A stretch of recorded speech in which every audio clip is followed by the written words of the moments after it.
તો અમદાવાદથી સમાચાર સામે આવી રહ્યા છે। અમદાવાદથી મહત્વપૂર્ણ સમાચાર પ્રાપ્ત થયા છે। તો અમદાવાદમાં મતદાનની યાદી સુધારણા કામગીરીની શરૂઆત કરવામાં આવી છે। અમદાવાદ ખાતે મતદાર યાદી સુધારણા કામગીરી શરૂ કરાઈ છે। સ્કૂલમાં ખુરશી ટેબલની પ્રાથમિક સુવિધા નથી। નીચે બેસીને મતદાર યાદી સુધારણાની કામગીરી શરૂ કરવામાં આવી છે।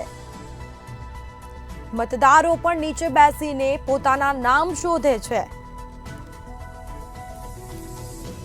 हाथीजड़नी डोडियावाड़ी पासे आ कामगीरी थई रही छे, परंतु अमदावादना मतदार यादी सुधारणानी कामगीरी शरू करवामां आवी छे। तेनी शरूआत थई छे।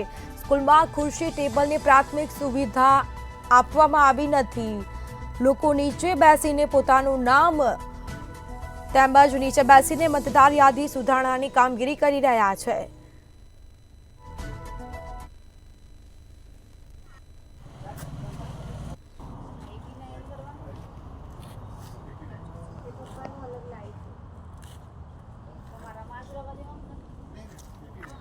આજ રોજ મતદાર યાદી સુધારણા કાર્યક્રમ અંતર્ગત સમગ્ર અમદાવાદ શહેરની અંદર મતદાર યાદી સુધારણાનો કાર્યક્રમ જે તે મતદાન મથક સ્થળે ચાલે છે। પણ આ તંત્રની લાલિયાવાડી જુઓ કે આજે BLO બૂથ લેવલ ઓફિસરો છે નીચે બેસી અને કામ કરવા માટે મજબૂર બન્યા છે। અહીંયા કોઈ પણ પ્રકારની વ્યવસ્થા નથી કે નથી આમની પાસે ટેબલ ખુરશીની વ્યવસ્થા। તો તંત્રએ જરૂર પડે આ અંગે આગળના આવનારા 2 જે રવિવાર છે તો એમાં સંપૂર્ણ સગવડ થાય એવી વિનંતી છે।